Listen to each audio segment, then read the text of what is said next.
What's up, YouTube fam? How you guys doing today? Clint live with London X and in the new shop garage, whatever. So, a lot of you guys, you stuck with me. Thank you. You stuck with me through the working at the Galfer Studios, and yeah, it was a big help being able to do that in my transition to the new place. But we're in. I'll give you a quick tour. There's really not much to show. It's a shop garage, whatever. But then we'll get to today's project. So this is my view right outside the shop. I mean, come on, look at just beautiful.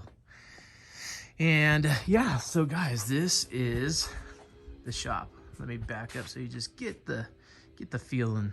So right now, I have all the bikes I ride weekly, except for one. One I do not ride weekly, which is the KX250 over there next to my son's KTM. But yeah, so 325. The KX250, FSC 450R, KX500, the 250, which is the next project, and then my son's KTM. But today, we're working on the Honda. Yes, you guys probably figured it out. I'm missing a couple bikes in here. I'm missing the Yamasaki and the Waizuki. They're both at Galfer, but I think the Yamasaki is going to stay for a while, but the Waizuki is going to come over here to be finished. So today, let's get to this. Now, the astute of you will recognize this bike as to still one of this day, probably the best purchases that I've made as far as price. We picked up this 1994 CR 125 for $1,000. And no, that wasn't clickbait, that video that I did somewhere. And no, it was straight up. What happened was, I'm always popping on and off of Facebook Marketplace and Craigslist and all the hot spots, you know. I saw this thing in my feed. I thought to myself, scam, you know, like you see them all the time nowadays, unfortunately. I was like, scam, $1,000, whatever. And this was during COVID era pricing. And so I was just like, whatever. Saw that it was actually owned by Dave, strag beard, Dave of Bolt MX Hardware. He's the CEO of Bolt MX Hardware.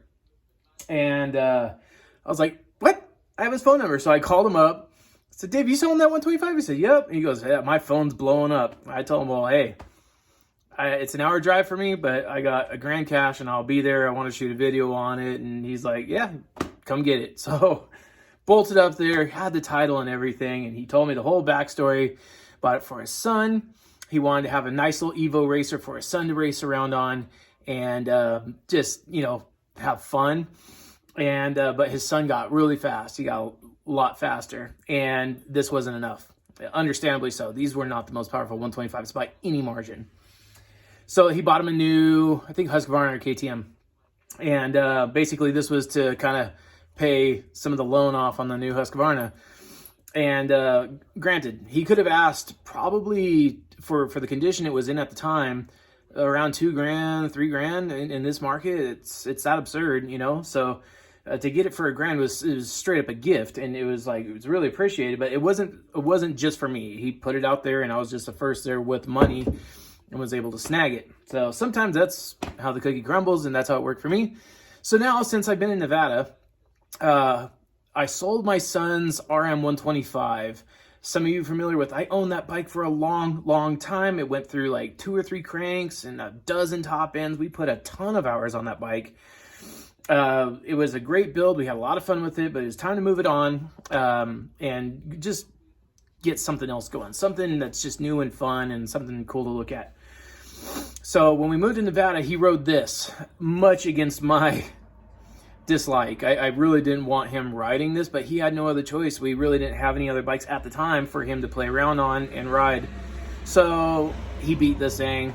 He easily screwed on another 40, 50 hours onto this thing, plus what was on it when we got it from California. So who knows really how much time is on it. It's still right now freezing cold outside. Well, it's not freezing, but it's in the 40s. It would easily just fire up second, third kick. But what you can tell, which is very different from when we got it, is the clutch work. I mean, I was starting to think like Isaac's just starting to ride it really hard. Isaac, my son, he's 15 now. I thought he was just starting to ride it really hard, trying to get as much more speed out of it. And it turns out, no, it's just wearing out. So today, You guys might not give a rat's ass about CR125s. You might just be interested in only 2 strokes, or you might just be here because you saw a pretty rad-ass bike and you want to see what's going down with it. We are putting a top end in this thing and a couple other things. I'm going to show you guys the essential top end rebuild kit and what you guys need to look for. I have no idea what this cylinder is going to look like when I tap into it. We're going to take measurements, but I want you guys to use this as a guideline for when you're doing your 2-stroke top ends. Then we're going to put this thing back together. And of course, we're going to go rip it because like literally the riding area of the track is 200 yards that way. It's really close, and you can ride public streets around here without cops giving a crap, as long as you don't do wheelies or anything stupid. So we're going to throw a top end in this thing, take a look at the general condition, and mic out the crank, measure the side-to-side play. We're going to look at the reeds.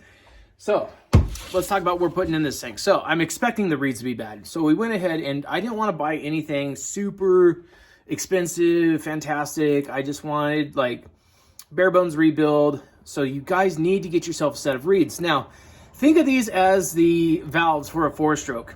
These things are absolutely the number one thing that contributes to power besides your compression in your bike. If you have amazing, let's say 190 PSI, 180 PSI, 170 PSI, I mean, even some bikes come way lower than that. But say like you had a perfect compression in your engine, but you did not have good pulsating reeds. Let me use this little diagraph here. You can see this 2-stroke. It works tremendously simply. I mean, these things are the most simple engines on the planet, but that's why they're so amazing to me, is because the suck bang blow design, stop it. The design of these things is so simplistic, and they're so fun and so easy to repair, that this is really one of the most necessary. I mean, before a pipe, before exhaust, before race gas, get yourself a good set of reeds, OEM, super stocks. I have, I'll show you another one. Hang on. I'm not sponsored by Boysen, guys. It's just what I went with just to show you guys. So these are for the KX500. That's back there.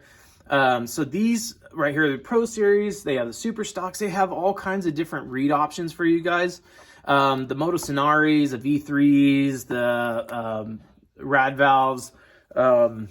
Those are all great, you know, but I think just going with a pedal replacement in a lot of cases, they're going to save you a ton of money. I think this one was about 30 bucks and this one was about 40. So about $10 between the difference. But the difference between these is performance and longevity. So one is designed to give you a little bit more power and a broader power band range. This one is basically an OEM replacement. I'll just put it that way. It's a very carbon copy OEM replacement. This is what probably we're going to take out of here. And but this is kind of your next step up. But so today we're going to be putting in these. We got brand new piston and ring set, gasket kit, and okay, I did embellish on one part, and it's because I use them on all my bikes because I noticed the biggest benefit of all, fat head. So you guys know I'm absolutely just crazy about these fat heads. Interchangeable combustion dome, so if you want to swap it over to a high compression, you can just swap out the dome, has a tighter squish, and you can run your 100 octane, 104, 110, whatever it is, but just interchangeable, no special tools. And they literally, Luke machines these things so well. The one-to-one interference, like, look at that. Look at that. Look at that.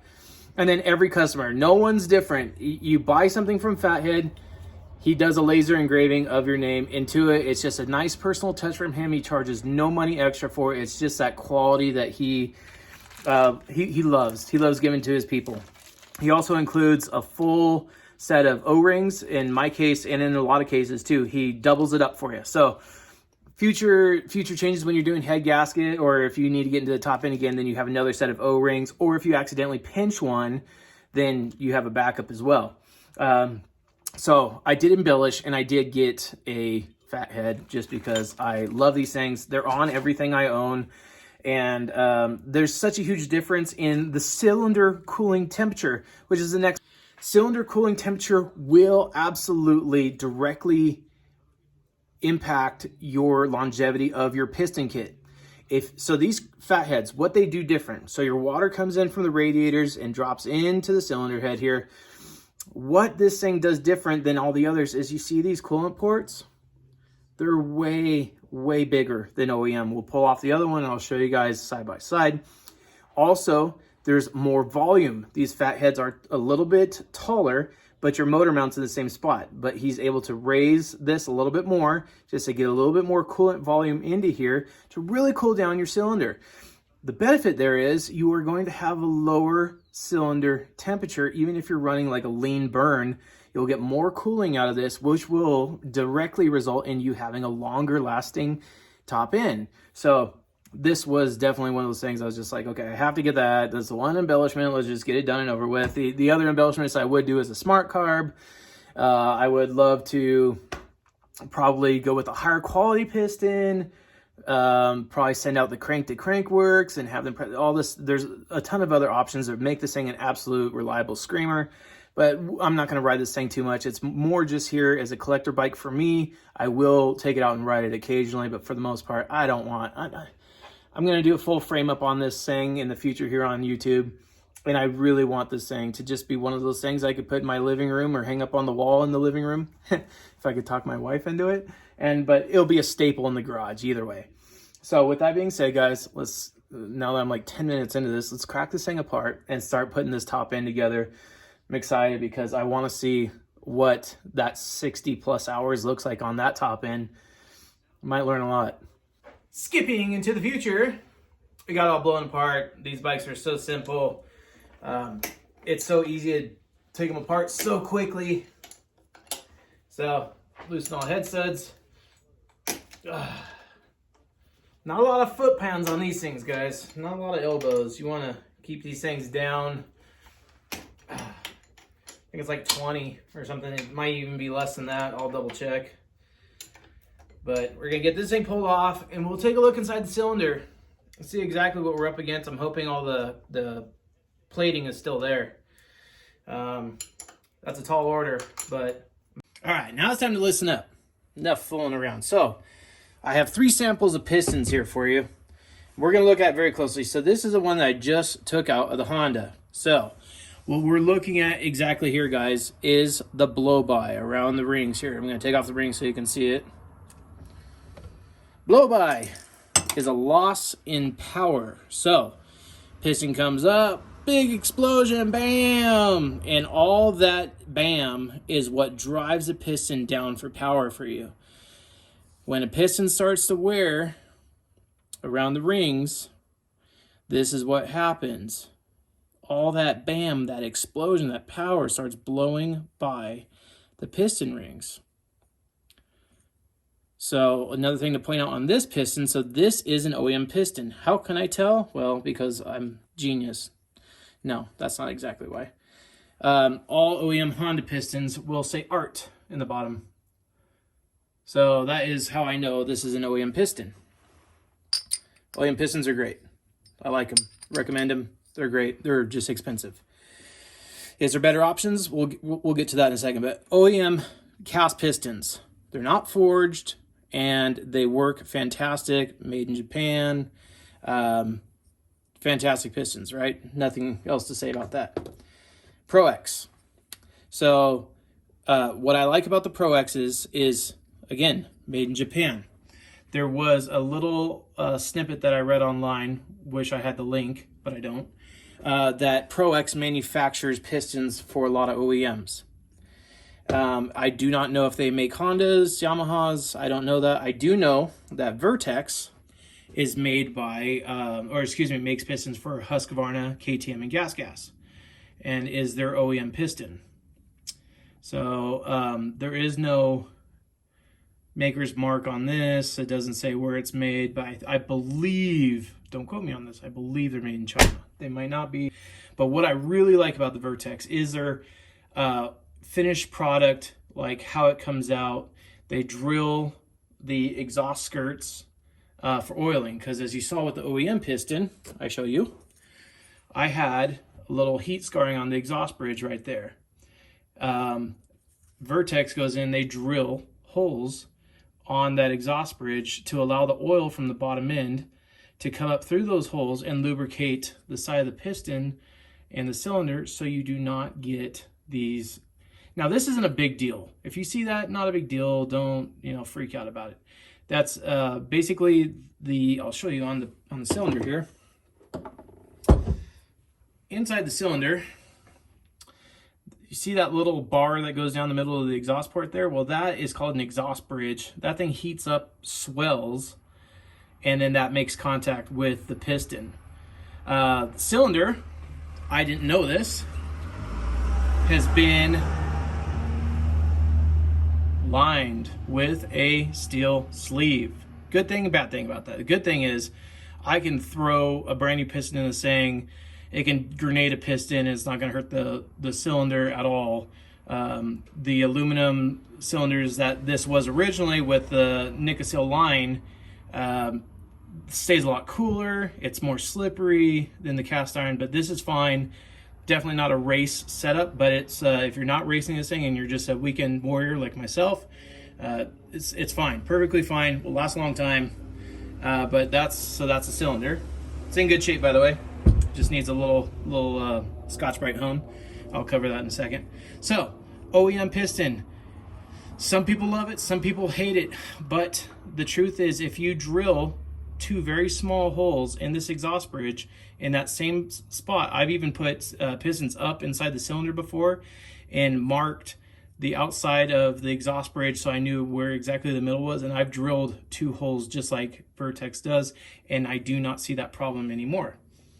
So the piston we are going to choose for this specific build today is in fact going to be the Pro X. Why? Well, yes, I talked about the holes drilled here for lubrication, but it comes down to the port window.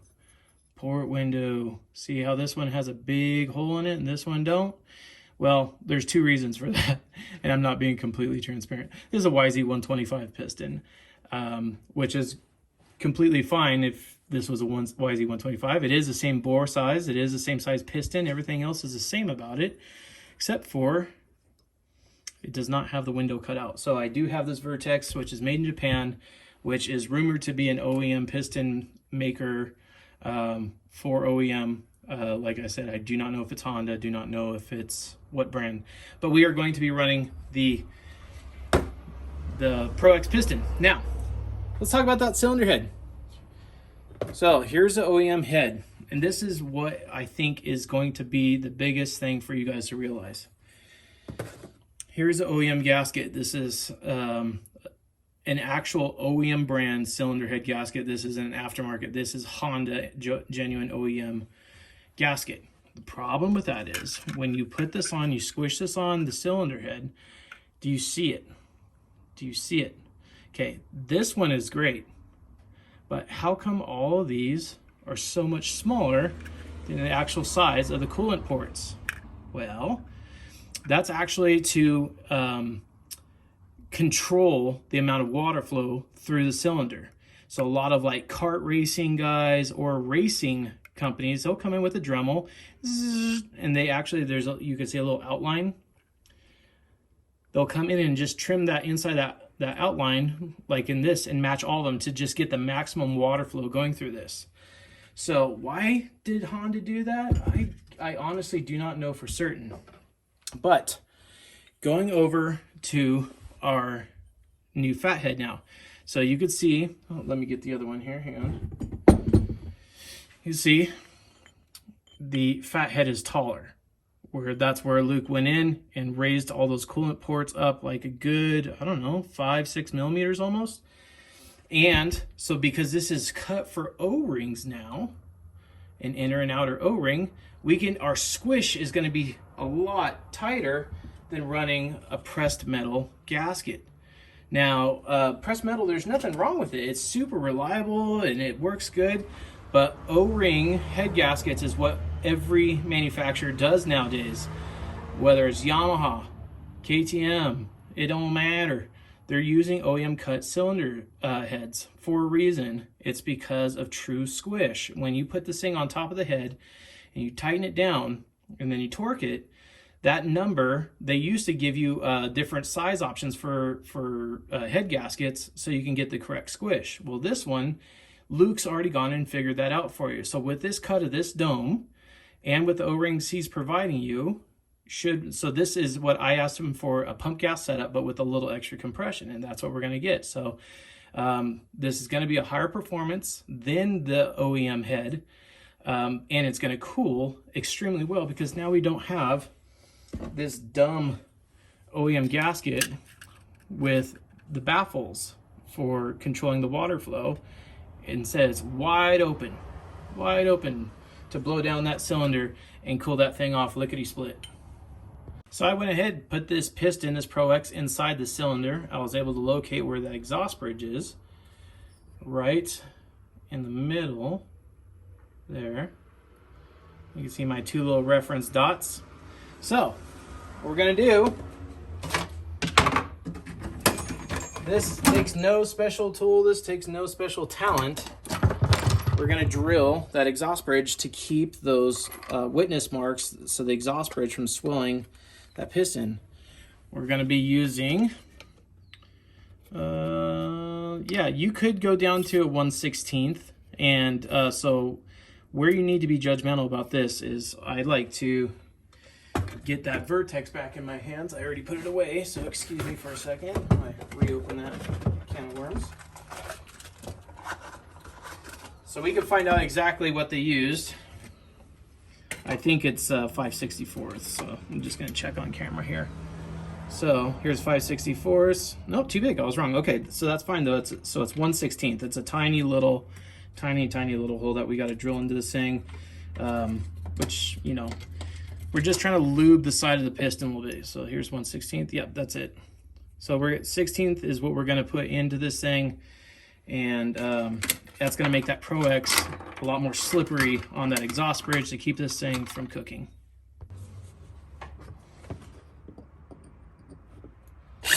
So there is a 1/16 hole, and what I did was I did a little bevel, a little countersink on the edge.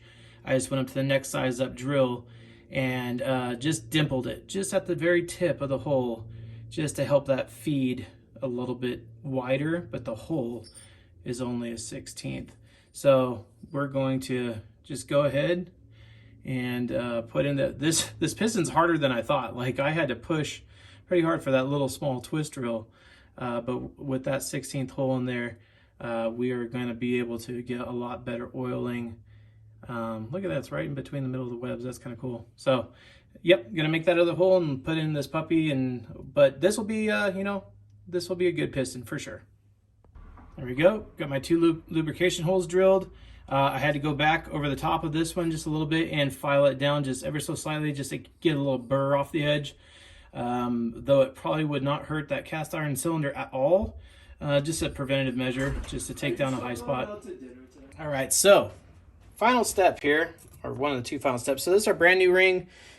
I just set it down. Here's my old ring. So there is a top and bottom to these things. You can't see it like physically by looking at it, but there is. Oh, whoa, there we go. There is a top and bottom to these things, so don't just throw them on there and just assume that's correct. On the top will be a marking. Sometimes it's a T for top side of the ring. Will you even show it? Yep, there it is. This camera is just, it's right here. But so there's a T right there. That's the top of the ring. So what we need to do, put it in the cylinder here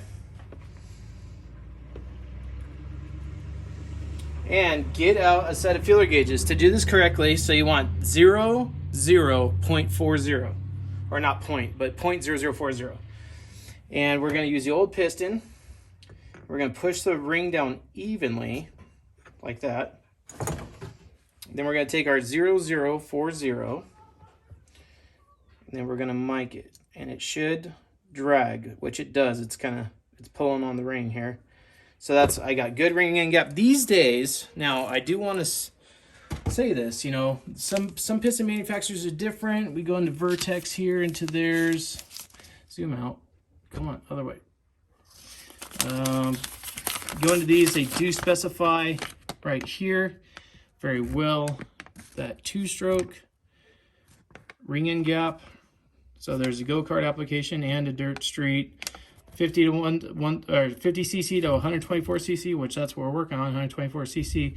It's 0.05 millimeters. So that's what that's exactly what Vertex would want to see. Mine was in inches. I just gave you, so it's actually good that mine's a little bit tight because Vertex's ring end gaps are a little bit tighter. They like so 0.0019. I'm going double over that. I'm 10040, which is closer to a 2-stroke go-kart engine, just because of the revs. I like to leave a little bit of room for swelling on the ring. Everyone's different, but definitely go by your piston manufacturer on that one to be absolutely certain that you're using the right one. But make sure to install the T-groove up. So honing the cylinder, that's the other big thing. Big debate. There's several channels that cover it, and you guys do what you want. I'm not, I'm kind of in the middle. On cast iron sleeves, hone them, send them hone. I like to say, send them hone. So don't worry about it. You're not going to hurt it by throwing a hone through a steel cast iron sleeve like this one. If you were doing a Nicosil lined, I say, for me, and I've done thousands of engines, use a Scotch-Brite. It's like a maroon or brown colored Scotch-Brite. It's the most coarse Scotch-Brite. I wrap it inside there and just push it in, go in and out while moving the pad side to side, and I just put a light crosshatch in there using that pad, and that's usually plenty. Using a stone hone or a brush hone, I've had cylinders where I've done it, it looked great, but then I've ran it and it wore through the plating in just a one simple piston change. So from my experience, it's not good, but you guys do what you want with your experience. Leave it down in the comments below. Let me know what you guys prefer on the line cylinders. If you guys like to hone them with a stone or a brush, or do you like what I do, which is just a Scotch-Brite? Let me know down in the comments. I'm interested what all you guys do as well. So we're gonna clean this thing up because obviously it had a leak, which we're gonna fix that as well. That's just new gaskets it needs, and get this thing installed.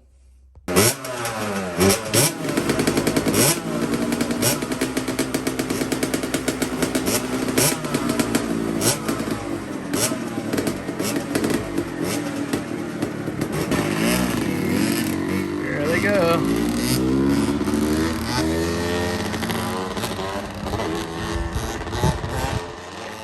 Yep, that's how things go around here. I'm gonna keep working. So I got the top end all together, got the new head on with a new fat head, and got it all torqued down, 20 foot-pounds. Now I gotta pull out this reed block, change out those reeds. This top end went together super good. Just make sure, guys, clean your gasket surfaces really good so it gets a nice good seal on both the bottom of the cylinder and on the top of the crankcase here. And then we'll do the same thing on the reed block. And then obviously the head wasn't a big deal with the press gasket, but had to make sure it's clean with putting on the new O-ring style head. But thing has a lot of compression now, it feels good. Reeds, let's talk reeds. Okay, so on your left here, we have the brand new Boys and Super Stocks. Over here, the greasy oily because I've been touching them. These are the OEM, I'm imagining they're OEM. Reed pedals. Why are these important to change? Well, so a lot of guys will tell you, yeah, if the edges are cracked or frayed, you need to change them. That's not entirely true. It's somewhat true. Beyond the edges being cracked or frayed, you also need to look at any warping. If they're not laying on the reed block nice and flat, like this, and you can put your thumb on them, and you can look and see any gaps where it's separating from the block at all. They're worn, they're leaking. That's a loss of power again. So we are taking off these and reinstalling the brand new Super Stocks, which are obviously going to be nice, flat, fit true, restoring power to this bike. And like that, sun is going down. I've had a lot of breaks so here today, but she's together. She's done. I already fired her up. It lit off so easy, which is just great. These things are just so simple to rebuild. That's why there's such a resurgence in the market for 2-strokes. It doesn't matter what year they are, really. I'm just saying a resurgence for 2 strokes in general. So with that being said, strapped on my boots, throw on my skid lid with the GoPro, and we're gonna go take this thing out and heat cycle it in and crack it open a couple times and see how that goes. All right, so here we go. Go shake this thing down.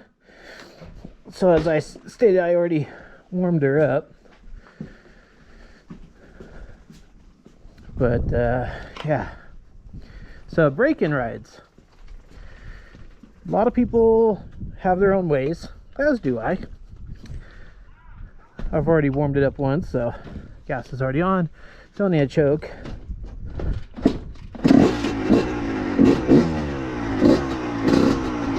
So the whole purpose of break-in is you want parts that aren't worn together to come back into each other slowly, and that's going to assure a nice wear pattern that's cohesive to the bike. So what I like to do is I like to get the rings under a load. So what I mean by that is, like right now, like I'm in 4th gear, full throttle, not a high rev, but putting that engine under a load is going to make those rings expand and start to build new wear lines into our freshly honed cylinder.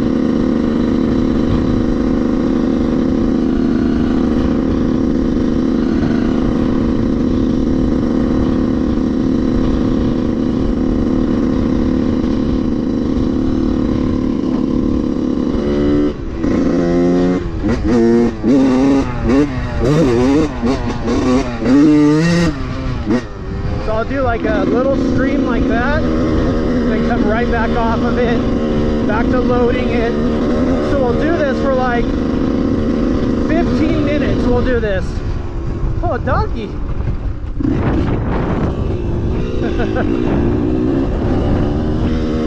We'll do this for like 15 minutes, and then we'll let the engine come down, cool down in temperature.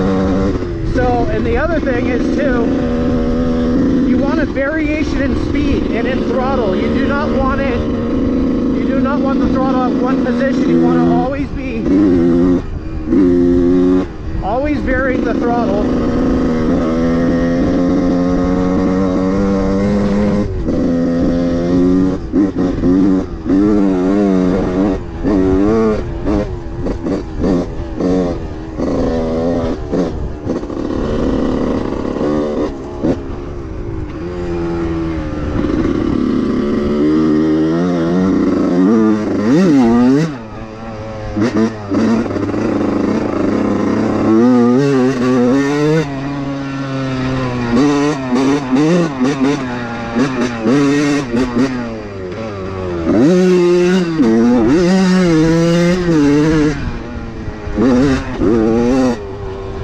So little scream in there, go back to the bogging, a lot of different variations.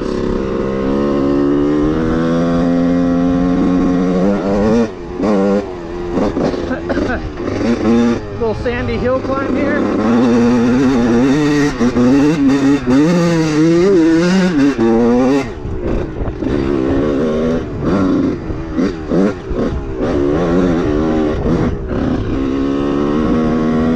Back to kind of putting for a little bit. So this is it really, guys. Variate your speed. Don't hold it at one throttle position. Always be variating it.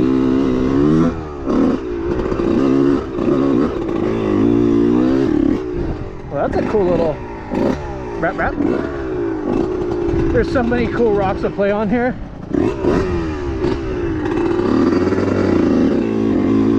I could also tell this thing is going to need a clutch before long, just because the end of the engagement is right at the end of the lever throw.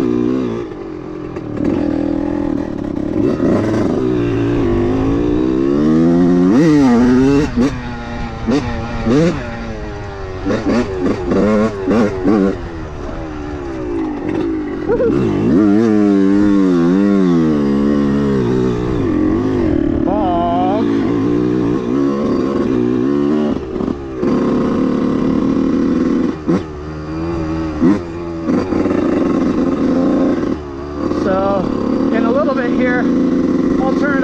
quick cool down, enjoy some of the sunset. So stay tuned. All right, I've been watching my phone. I'm cutting it short. I wanted to wait.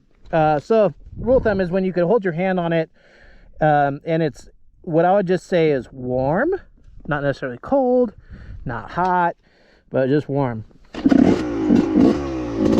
So I'm cutting it short. It still is a little, it's still a little on the hotter of warm, but it's all right. It's for the video. So much area to go play. But really, that's it, guys. This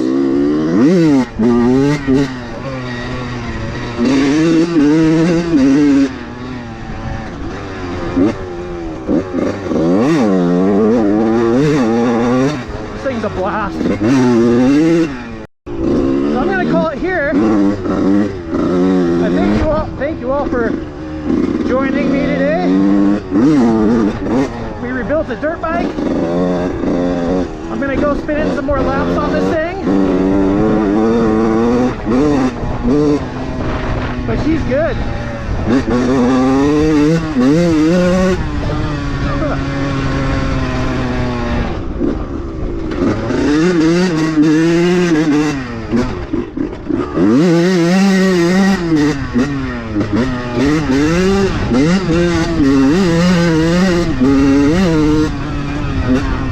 Yep, she screams.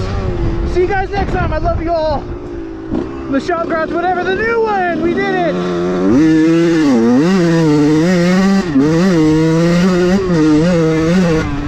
We'll see you guys next time.